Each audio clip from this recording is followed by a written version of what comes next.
Salam, perkenalkan nama saya Periano Stafendae. Saya adalah mahasiswa Sekolah Tinggi Teologi Immanuel Nusantara, Jakarta Selatan.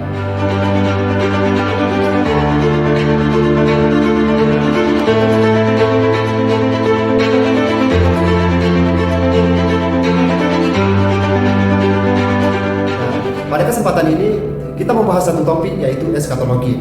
Apa itu eskatologi? Istilah kata eskatologi di dalam bahasa Yunani terbagi dua. Yang pertama, eskatos, yang artinya akhir. Yang kedua, logos, yang artinya firman atau mengajarkan akhir zaman. Jadi teman-teman, kalau kita menyimpulkan, pengertian eskatologi adalah cabang teologi yang membicarakan hal-hal akhir zaman. Dan itu berkaitan dengan kedatangan Yesus Kristus kedua kali, kebangkitan, penghakiman. Bagaimana pemikiran eskatologi di dalam PM? Para nabi memandang ke depannya bahwa suatu waktu Allah akan bertindak secara final.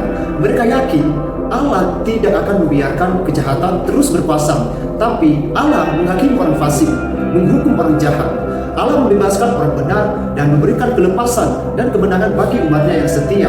Istilahnya, Allah menyucikan bumi dan kejahatan. Dunia diperbaharui sesuai dengan kehendak Allah. Teman-teman, selain itu ada juga istilah utama, yaitu hari Tuhan. Hari Tuhan bukan hanya soal tanggal atau kapan, tetapi peristiwa besar saat Allah bertindak dalam sejarah, teman-teman. Jadi fokusnya adalah apa yang terjadi, bukan kapan terjadi, teman-teman.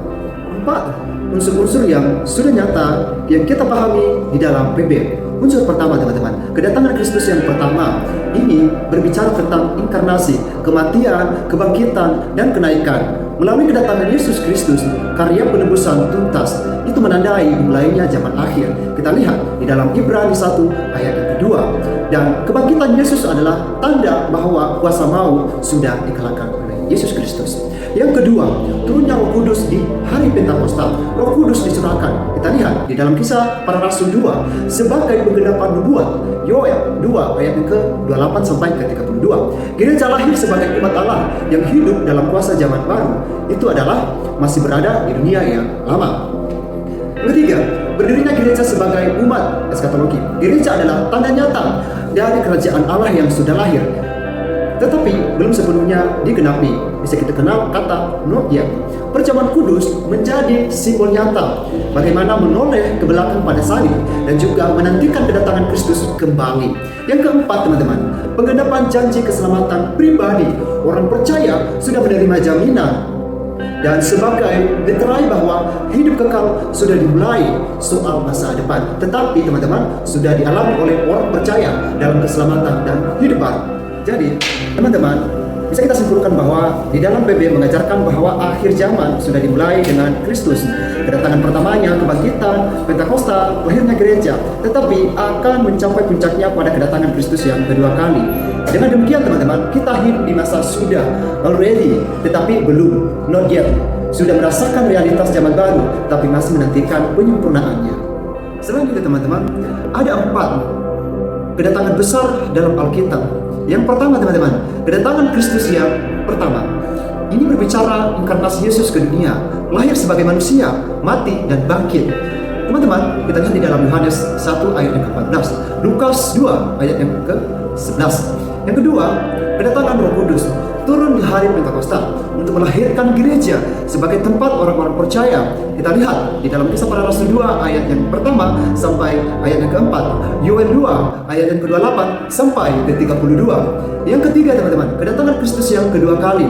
Ini berbicara tentang parousia. Yesus akan datang kembali untuk menghakimi dunia dan menggenapi keselamatan. Kita lihat dalam Matius 24 ayat yang ke-30, 1 Tesalonika 4 ayat yang ke-16 dan sampai ke-17.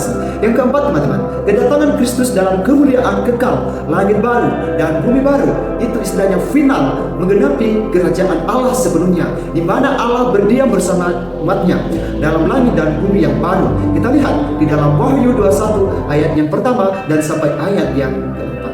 Kebenaran pokok Alkitab tentang kedatangan Kristus.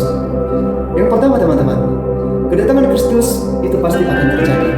Sebagaimana Yesus sendiri berjanji akan datang kembali di dalam Yohanes 14 ayat yang ketiga dan di dalam Matius 24 ayat yang ke-30, teman-teman. Para rasul juga menegaskannya di dalam Kisah Para Rasul 1 ayat yang ke-11 11 dan 1 Tesalonika 4 ayat yang ke-16 sampai ke-17. Yang kedua, kedatangan Kristus akan nyata dan penuh kuasa, bukan simbolis atau diam-diam, tetapi disertai tanda kosmik sebagaimana itu adalah adenoviri dan juga disertai oleh kemuliaan. Matius di dalam 4 ayat yang ke-27. Yang ketiga teman-teman, kedatangan Kristus membawa penghakiman. Orang fasik akan dihukum, orang benar akan dibebaskan. Matius 25 ayat ke-31 sampai 46. Yang keempat teman-teman, kedatangan Kristus membawa pemulihan ciptaan. Akan ada langit baru dan bumi baru di mana Allah berdiam bersama umatnya. Itu nyata teman-teman. Yesaya 65 ayat yang ke-17.